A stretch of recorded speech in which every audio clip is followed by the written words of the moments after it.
working on your philosophy and all those other things. Let's go up this ladder now just to illustrate a point.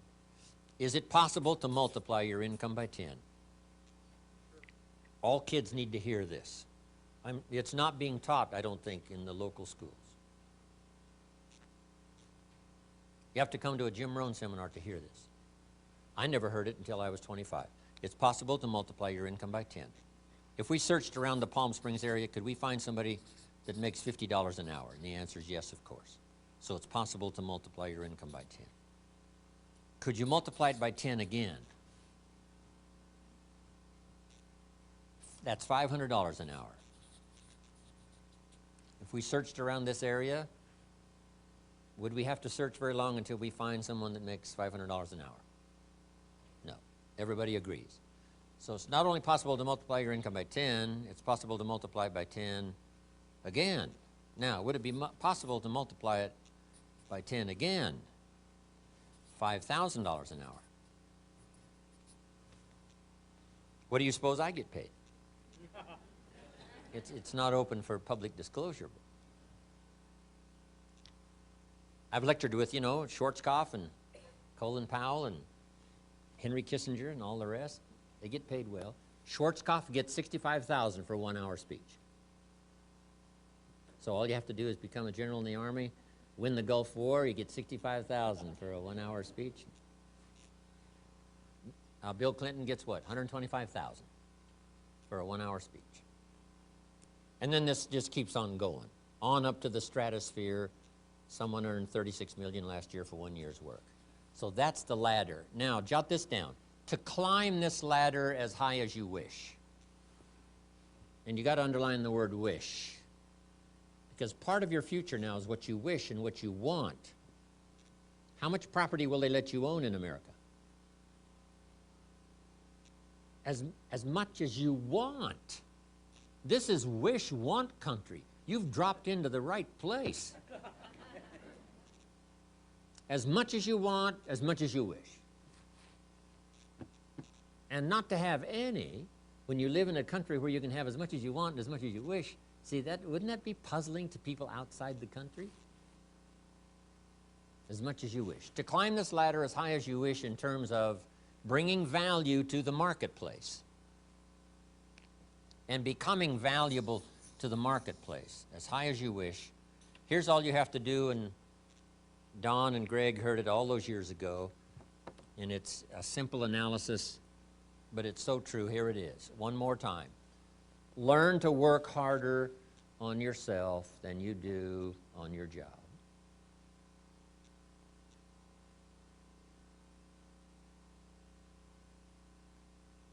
That's the simple philosophy that changed my life forever starting age 25. If you work hard on your job, you can make a living, which is fine.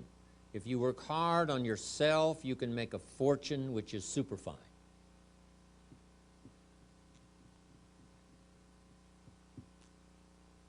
Everything changed for me when I understood this philosophy. I didn't mind working hard on my job, but things didn't seem to change that much. Then I started working hard on myself to qualify. So let me put it in a philosophical phrase now. This is worth the price of whatever it costs for you to be here today. Here it is. Success is something you attract by becoming an attractive person. Success is not something you pursue. It's something you attract by becoming attractive. Here's what we teach in leadership. To attract attractive people, you must be attractive.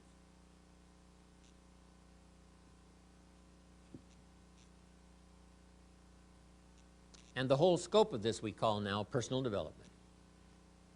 You can have more than you've got because you can become more than you are.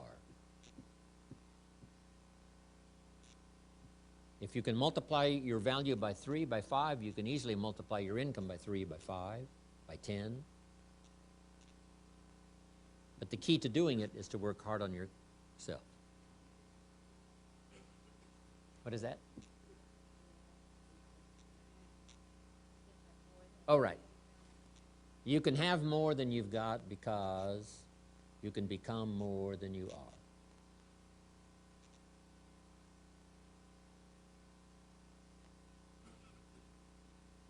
Now, that's why I mentioned this personal development part is learning multiple skills. If it would serve you, multiple languages, okay? Working hard on yourself.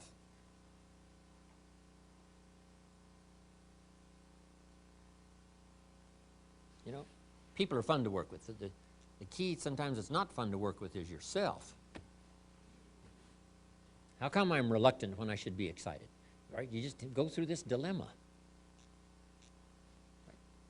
The work we do is fairly easy.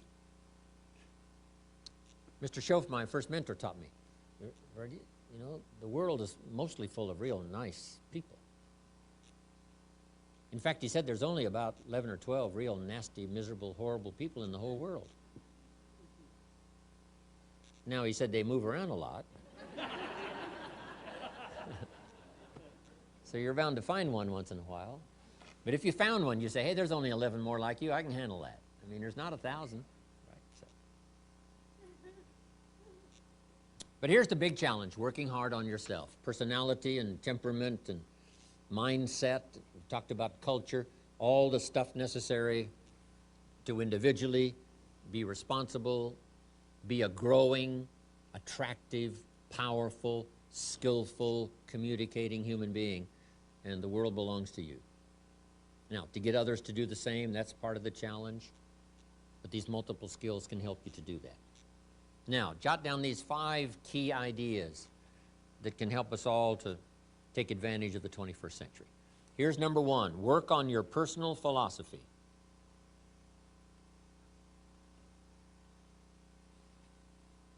Your personal philosophy is like a guidance system. Personal philosophy, a guidance system.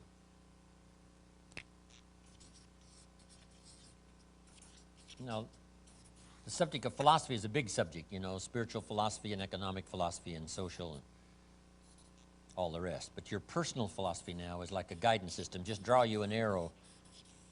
That'll be your guidance system. And your guidance system only does 2 things. 1, helps you to see the dangers over here so you don't build on the sand, even though at the moment it looks attractive. Blue sky, fleecy clouds. Why not build on the sand? See, you just have to get smarter and smarter at that, not to do that. Now, your guidance system also helps you to find the opportunities over here. And this is what the drama of life is all about. Danger riding side by side with opportunity. Los Angeles, a place for the most extraordinary opportunity probably in the world, side by side with danger. In Los Angeles, when the light turns green, you better not go. Wait 2 or 3 seconds for those maniacs, right, that are running the red light. Did you ever blink and say, I can't believe the light is green and there's cars going this way in front of me? That's Los Angeles. If you're a pedestrian and the light turns green, you better not go. If it says walk, you better not walk for a second or 2.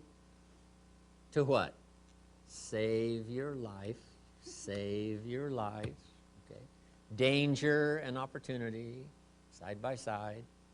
Learning to understand one so you can avoid it, how to cash in on the other. Now, jot this down because it's got to be taught early. The guidance system must start early. When a child goes to school, they've got to have a good guidance system working so they can spot the dangers to their health, the dangers to their person, the dangers to their thinking, the dangers to their future. Early, this system has to start. From early training, ideas, information, parents, teachers. And the temptation is always there. When I was a little kid growing up, I saw this cartoon of a little boy with a little devil on one shoulder and a little angel, right, on the other shoulder, both whispering in his ear. The little devil says, go ahead and do it, it'll be okay. Little angel says, no, no, no, no, no, no, won't be okay, no, no, no. Yes, yes, go ahead, you can get by with it this time. No, no, no. What is that? It's called high drama. This is high drama. Every day of our life we are tempted. Cross the line, tempted. Run the light, tempted. Sometimes it could be fatal in a moment. Here's a father who loves his family. He's a respected citizen of the community. He's got a thriving business, but he's late for an appointment, and he's pushing it in Los Angeles. And the light turns red, and the voice says, go, you can make it this time. Besides, you're late, go. And now he's dead. This is not an evil man. This is not a bad man. This is a careless man who in just a moment of thoughtlessness loses his life. So everybody's guidance system has got to be alert and working. Whether it's in business, crossing the line. Whether it's a moral question, ethical question, all the rest. All of us, that's why the great prayer says, lead us around temptation. Help us to manage this dangerous side. And then it just goes on and on. This is part of the great drama. The spoiler and the creator. Over here is what? Evil. And over here is what? Good. Over here is darkness. Here's light. Over here is illness. Over here is what? Health. Over here is death. Over here is what? Life. Here's tyranny. Liberty. Why this drama? Because it's the only way to create a human drama. So make this note. One of the best I have for the day. Here's what it seems like. Opposites are in conflict and we are in the middle. That's the game of life. Whether it's in business, whether it's home, social, marriage, personal, friendship, health, no matter what it is. It's the drama.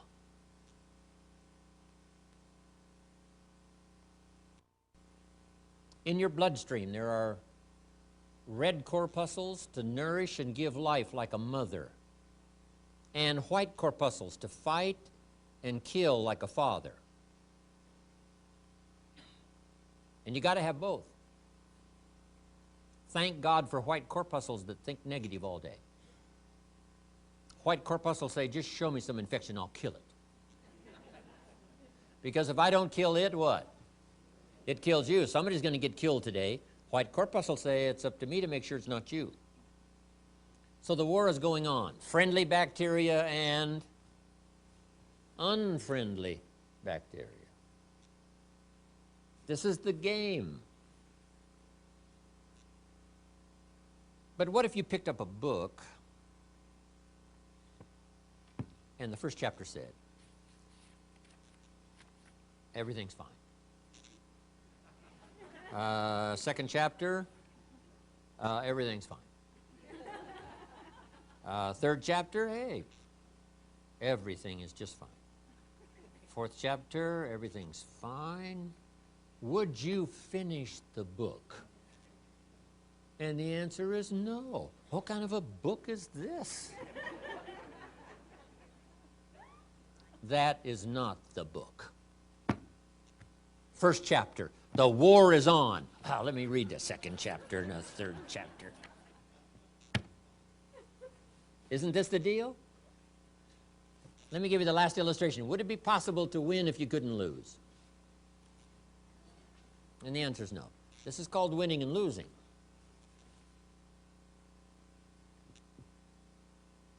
What if you put a football under your arm and we all went with you to the nearest football stadium and you, with this ball under your arm, crossed the goal line? Would we cheer and call it a touchdown? No. It's not a touchdown until you face the 300-pounders that want to smash your face in the turf. And if you can muscle by them and dance past the secondary and then cross the goal line, we'd cheer and call it a touchdown and maybe a championship. But not without the contest. So it looks like God started this whole thing with the angels. A third of them rebelled, and he threw them out, and that started what we call high drama. And the high drama continues today between the spoiler and the creator. And all we have to do now is figure out in our business, social, personal, economic, daily life how to multiply all life systems by 2, by 3, by 5, by 10 by following a few simple guidelines. One is understanding, first of all, philosophy being like the set of the sail on a sailboat. The winds are always blowing, contrary winds and political winds and social winds, and familiar winds and unfamiliar winds, and upside down winds and storms like hit Florida. So the wind is always blowing. But to get to your dreams and the things you want for yourself and for your family and the money and all the rest, you don't have to curse the wind. All you have to do is set a better sail. And that's what sermons are for, lyrics from songs, dialogue with conversation with friends.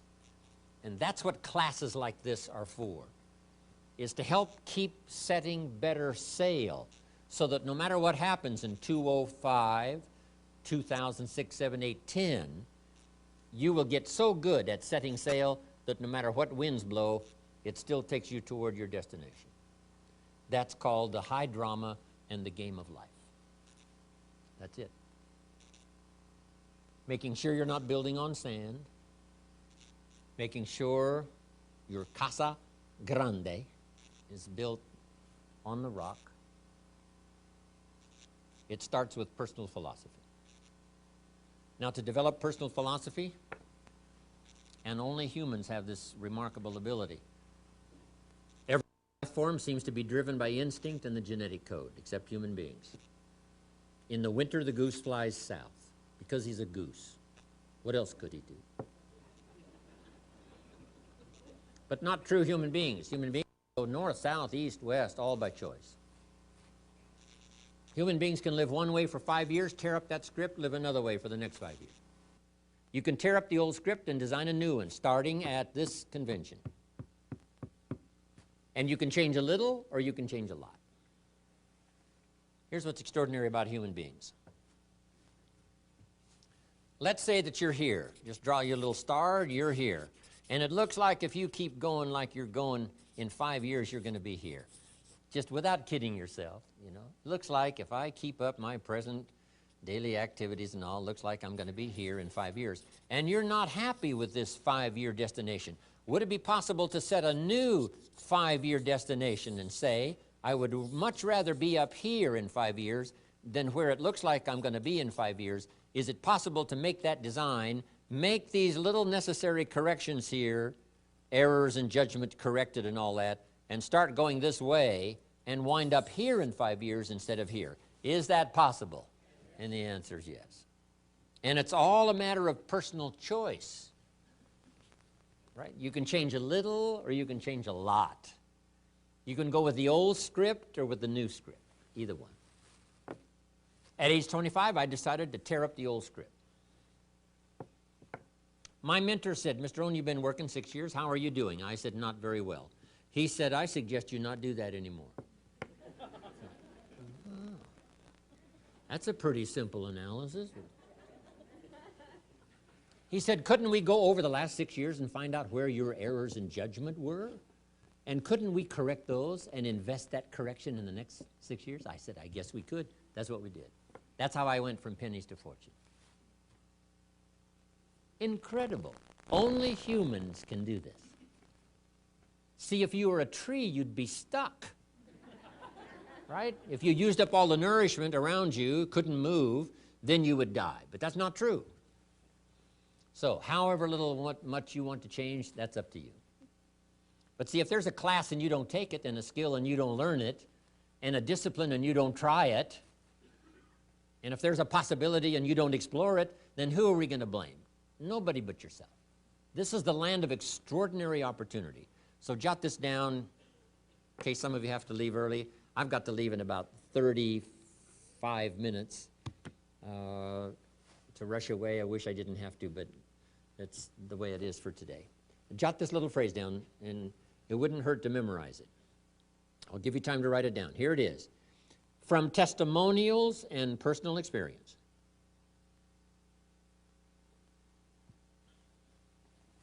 From testimonials and personal experience. we have enough information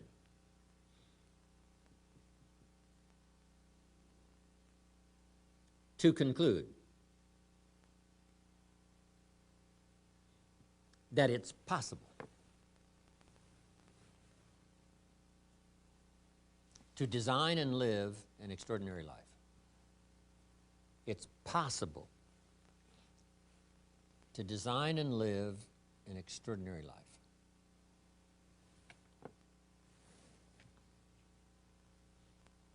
Now I'm going to have you repeat that back to me. Let's all say it together. From testimonials and personal experience, we have enough information to conclude that it's possible to design and live an extraordinary life. I'd like to have you remember that for the rest of your life.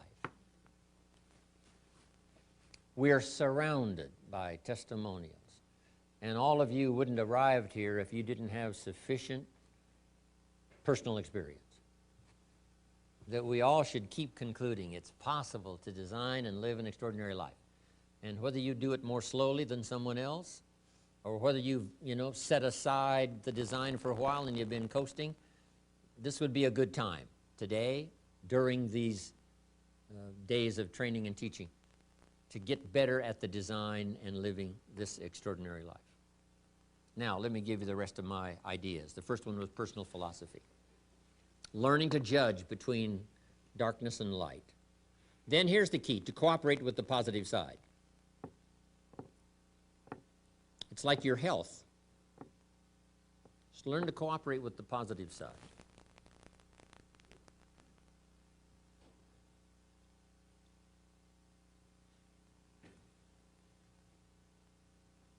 But what if the body calls for a banana and the guy sends it a Budweiser?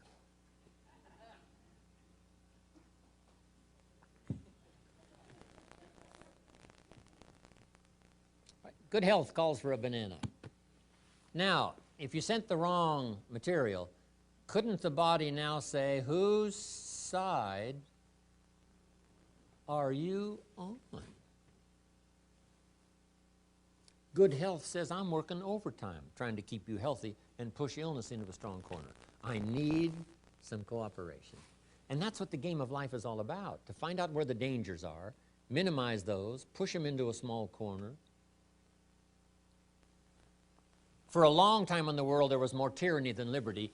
Now that the walls came down in Germany, there's now a lot more liberty than tyranny, along with all of the difficulties and stresses and terrorism and all the rest. Nothing new there. But this is a time of more liberty than tyranny, more light than darkness, more health than illness, more opportunity than danger. These are extraordinary times.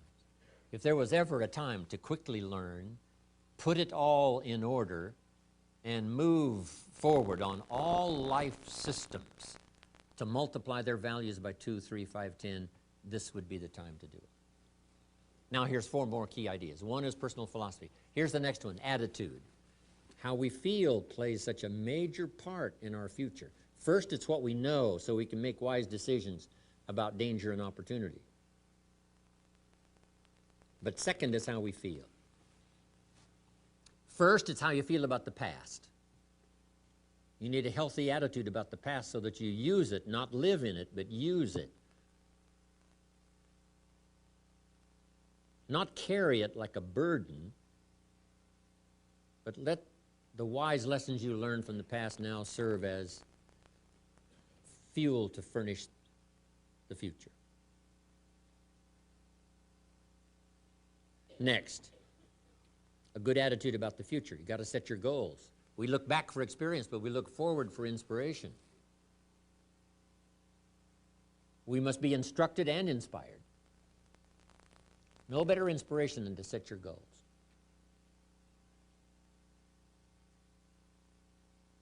I started this process when I was 25. Literally rocked my world, changed my life. I had no idea it was so simple. Here's how simple it is. Decide what you want, write it all down. Make a list of the people you want to meet. Make a list of the books you want to read. Make a list of the classes you want to take. Make a list of the skills you want to learn. Make a list of the cities you want to visit. Make a list of the investments you want to have.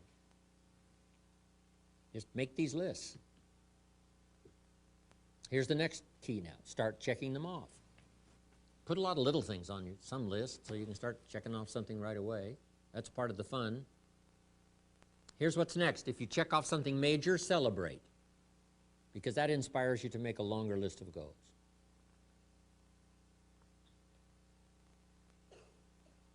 And put everything on your list, little things, insignificant to someone else, important to you. I put a little revenge on my first list. My mentor said it was healthy. Some of the people who said I couldn't succeed, kid from the farms of Idaho, they went on my list. Couldn't wait to get my new car, drive it up on their lawn. Say, oh, pardon me, here's the money to have it fixed. Just little satisfactions. My Japanese friend, Toro Ikeda, San Jose, California, put on his first list, a Caucasian gardener. Yeah, I like that, Toro. Way back then, everybody had a Japanese gardener. Everybody, Japanese gardener. He said, I'm Japanese, I'm going to have a Caucasian gardener. Okay, little satisfactions, right? Set your goals. Decide what you want. Write it down. Start checking them off. It's powerful stuff. Next, it's how you feel about everybody. If you want to be a leader, true leader, entrepreneur of the highest order, well-respected, unique in your field, here's number one, how you feel about everybody. And this is philosophical as well. You cannot succeed by yourself. So a unique sense of appreciation of everybody goes with the territory of leadership. It takes everybody for each of us to be successful. One person doesn't make an economy. One person doesn't make a symphony orchestra. It takes everybody.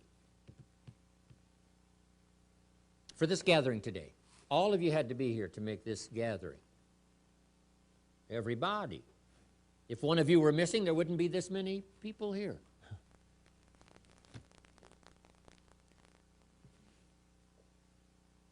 Everybody to make something work. For the office, whatever, the enterprise takes everybody. The gift of America is everybody who came over the last 200-300 years, bringing with them their gifts. No country has become such a depository of the gifts of the world like America has over the last 200-300 years. People coming, bringing their gifts. Gift of language, gift of learning, gift of politics, gift of government, gift of medicine, gift of healing, gift of music, gift of the work ethic. All this came in steady streams from all over the world, making us unusual because of the gifts that were brought. And to understand that and appreciate it now gives you open access to the market that's available to make your fortune. Now what I love to do is go back where these gifts came from. Not long ago I was in Rome, had 1,000 people in my class. Someone suggested, Jim Rohn loves the music of Andrea Bocelli, the blind opera singer from Italy. So when they introduced me, I walked to the podium and all 1,000 of these Italians stood up and sang for me one of Andrea Bocelli's songs. In true Italian style, tears. I described it to my grandchildren later. I said, here was the scene, a choir of 1,000 and an audience of 1. And that was me. I thought, here's where some of these gifts came from. The gift of poetry. The gifts. So learn to appreciate the gifts. Now the last attitude is how you feel about yourself. Nothing more powerful than self-esteem, which creates self-confidence. The greatest steps towards success come from self-confidence, and that comes from self-esteem, doing what you know you should so that at the end of the day, you have high, high self-esteem. That's attitude. Now here's the third of the 5 ideas. 1 was personal philosophy, 2nd was attitude, number 3, activity. The activity now is the work part, the labor part. The old formula says 6 days of labor, 1 day of rest. Don't rest too long. The weeds take the garden. But here's what else to remember about the 6 days of labor. They are miracle working days. That's how you turn nothing into something. You cannot speak it into something. You know, some are trying affirmations, but that's silly. I do believe in affirmations as long as you affirm the truth. The truth. If you're broke, best thing to affirm is, I am broke. You put that up on the refrigerator. It's called life-changing. If that doesn't do it, put this up there. I live in America and I'm broke. Something is wrong.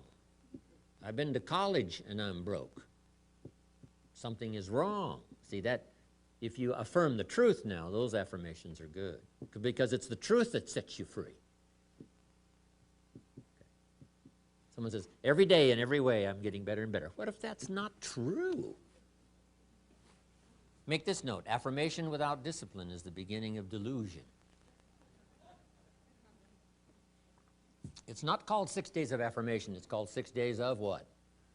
Work. Labor. But why embrace the work? Why embrace the work? It is because the work builds the city. The work conquers disease. The work builds an office. The work builds a career. The working on good health builds good health. It's the work that builds a relationship. The miracle piece of turning nothing into something is the work. So embrace and look forward to the work that changes nothing into something. Ideas and faith into reality. Wisdom and faith, uninvested in activity, serves no purpose. But wisdom and faith invested in action, activity, creates cities, creates careers, creates fortunes, creates all good and marvelous things that humans can enjoy. The activity, the work, embrace the work. I must come here to be of some value to all of you and do the work of language, the work of words, ideas put in phrases that can be understood, maybe create some enlightenment from it. So I must come and do the work. But if I do the work, some new stories may come spinning out of this session here today. I hope so. So 6 days, have you got that now? 6 days work, 1 day rest. Don't rest too long, the weeds take the garden. Don't get these numbers mixed up now. 6 and 1. Okay.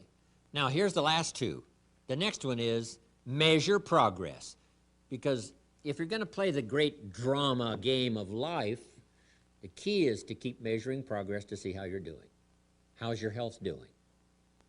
How's your income doing? How are your investments doing? If you're building a house, how is it coming along? You know, what's going on? Measuring progress. That's what we call the name of the game. Here's how we teach it to our children.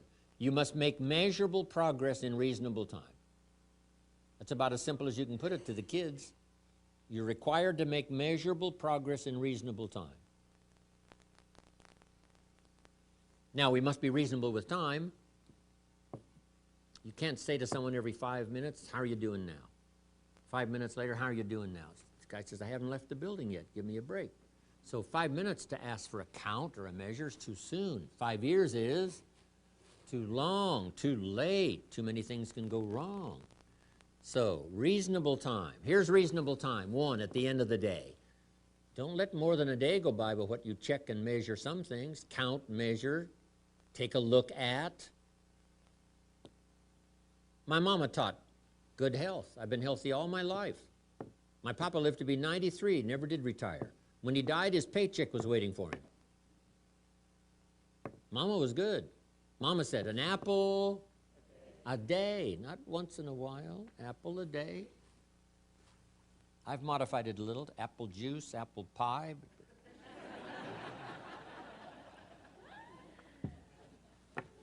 Mama said apple a day. So at the end of the day, check off. The old prophet said, if you're angry, try to solve it before the sun goes down. Don't carry it over for another day. Tomorrow it might be too heavy to carry. A conversation a father should have with his daughter today, because the magic is there. If he waits till tomorrow, the magic could be gone. Today, a reasonable time to count, how are you doing? You have how many properties now? Right? It's been 6 months. You have how many now? It's been 1 year. Now you have how many? It's been 2 years, and now you have how many? How many? It's the key. Count. Count. It's the deal. Success is a numbers game. How many years do you want your child to spend in 4th grade? Approximately. About what? One grade, 1 year. Progress, 1 grade, 1 year. And you've got to set up your own measuring system. Don't wait for somebody else to do it. You set it up. Because society doesn't require you not have a heart attack. That you must require of yourself. Society doesn't demand that you build a financial wall around your family nothing can get through. That you must demand of yourself. So the government's not there to measure. Society's not there to measure. You must be responsible enough to measure yourself. How are you coming on this financial wall around your family? Nothing can get through. How are you doing? And whether it's a few pounds to lose, or whether it's a financial wall, or whether it's a growing office, whatever it is, find some ways to measure so you don't become disillusioned, thinking, oh, it looks okay, when it really isn't okay. Measure, check. Measure, check. It's the game to play. Now, here's number 5. First was personal philosophy. We're affected by what we know. Second is attitude. We're affected by how we feel. I've had this debate with Zig now for 45 years. Should you start with education or motivation? The attitude's the motivation. Philosophy is the education.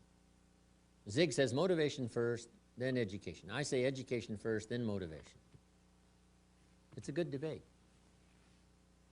I say, Zig, if a guy's an idiot, you motivate him, now you got a motivated idiot.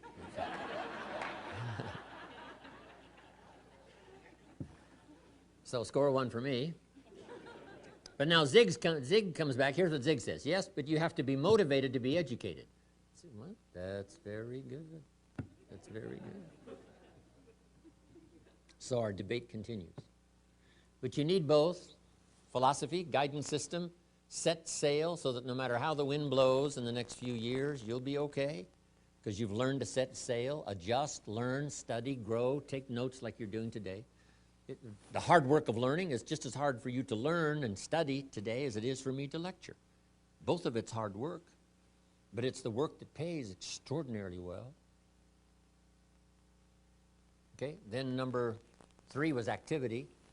This is the miracle piece, the 6/7 of your life, 6/7 engaged in activity that creates career, creates a relationship, creates a city, builds the future, creates wealth, power, influence, all the rest. Activity. Then measuring progress. Don't kid yourself. Don't be deluded into thinking things, oh, it looks okay. You know, the bank's full of money. That may not be the only sign to check. The old prophet said, the vineyard looks good, but make sure you check for the little foxes. The little foxes that can't be seen, that are eating on the vines, spoiling the vines. The little foxes. So that you don't build on sand, build on rock, save the day in the future. Now here's the last one, and it's called lifestyle. Because the essence of life is not a Ferrari or a bank account. It's not $1 million. Here's the essence of life. Learning to live a good life. To design and live an extraordinary life. Let me give you my short list of what I think comprises a good life. Learning to live a good life. Number 1, productivity. And it doesn't matter if you're a person of modest means or wealthy. Productivity is the name of the game. That's what The biggest share of our life is to produce, to produce. The old prophet said, the sleep of a laboring man is sweet. The sleep of a working person is sweet. A producer, not a drifter. Not the sleep of a goof-off man, no. Not the sleep of a joker, no. The sleep of a producer is sweet. Second, friendship. Friendships that endure. Don, Greg, we go back, what, 27, 28 years? Long time. Good friends.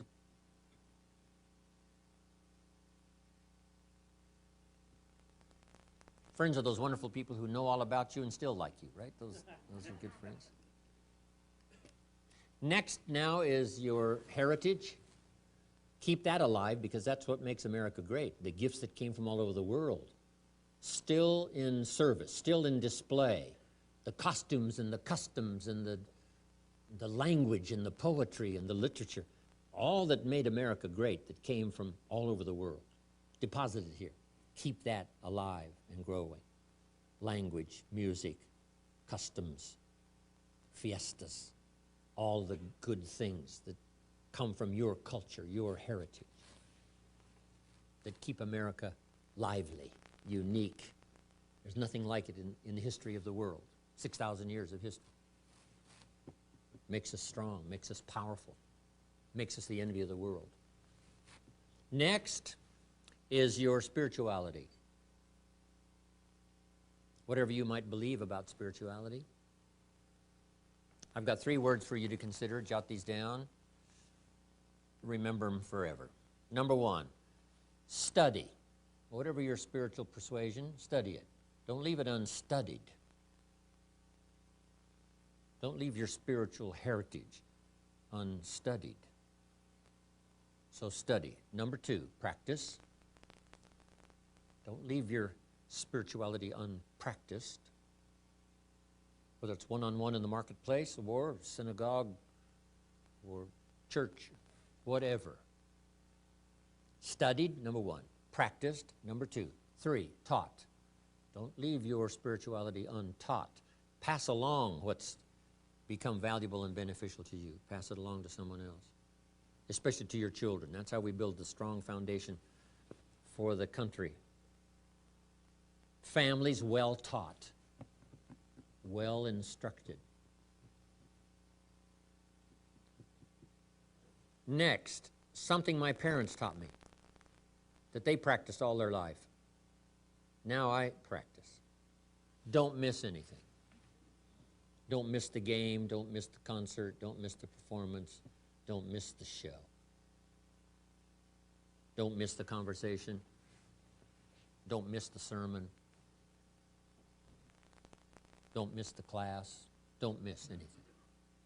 Go, look, see, learn, try, taste. Let that flavor of life be part of your lifestyle. When my father was 73 years old, after my mother was gone, when my father was 73 years old, or 93 years old, before he died, if you would have called him at 10:30, 11 o'clock at night, he wouldn't be home. He's at the concert, he's at church, he's at the rodeo, he's watching the kids play softball every night, somewhere. My parents taught it, practiced it. Unbelievable. Don't miss anything. Don't miss the taste, the language. Elton John sings, she lived her life like a candle in the wind, never knowing who to cling to when the rain set in. What if you missed that? See, that wouldn't be good. George Harrison used to sing before he died, if not for you, the winter would hold no spring. Couldn't hear a robin sing. I just wouldn't have a clue if not for you. Wow. Go taste, go listen, go enjoy. Now jot this down. There's a genius within all of us that recognizes extraordinary value.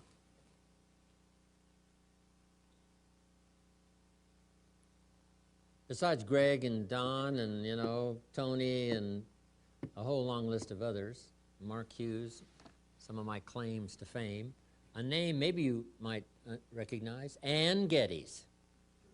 Does that name ring a bell? Especially for the women? She takes photos of these little babies in different settings, right? That's Ann Geddes. She started attending my seminars like this in Australia 26 years ago. And she says, Jim Rohn seminars changed my life. She's been to the 2-day weekend seminar and all the rest. I got to know Ann and her husband. Now she's really famous and rich. We were celebrating her, her extraordinary visit to New York with a friend of mine. We were in New Zealand. And Ann and her husband and Terry Butler, a friend of mine in Australia, and myself, the four of us, were celebrating Ann's New York success.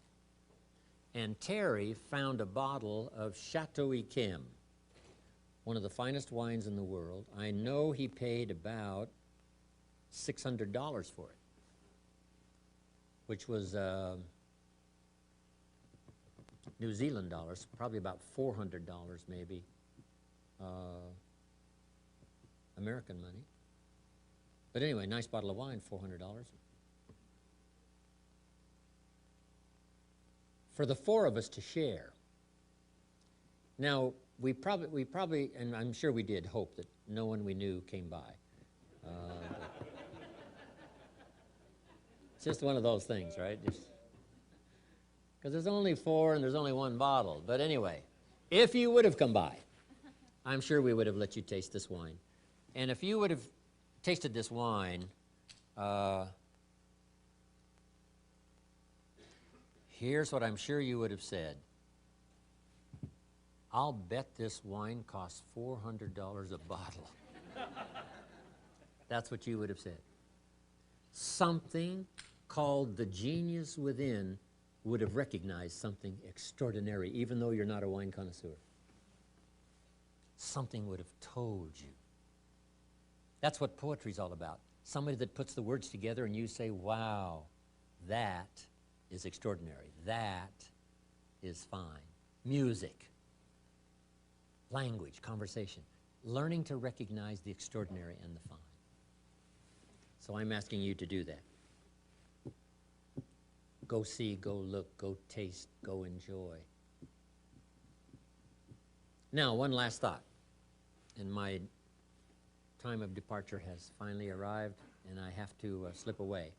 I wish I could stay and visit and the rest of the day, but I do have to go. Here's the last part. God says, now I'm an amateur on God, but here's my best shot. God says, if you will plant the seed, I will make the tree. Probably one of the best arrangements ever. What if you had to make the tree? See, that'd keep you up late night trying to figure out, how do you make a tree? God says, no, don't worry about that. I got the tree stuff down. But I've always wanted, I didn't want to be alone. That's why I created all those angels, even though the big drama occurred. I still like to work, right, with humans that are interested in working together. So let's work together. And I think that's the deal. God says, you plant the seed, I will make the tree. So here's my last bit of language, and it says, we have a chance to participate in the working of miracles. We have a chance to participate in the working of miracles. Part of it is the work of our hands. Part of it is the work of our language. Part of it is the work of a soul that cares. Part of it is the work of a compassionate heart. Doing extraordinary work that affects other people's lives in building enterprise, fortunes, future, communities, church. We do good work. So, God bless America in our journey into the future as we do our work to contribute to society, and hopefully it'll all help us to do incredible things as a country to compete among the nations of the world so that America can continue to bless the rest of the world. But thanks to Greg and Don one more time for inviting me for a chance. Next time I see you, my therapy will be complete, and I will be back to 100% physically. And until then, God bless. See you next time. Thank you.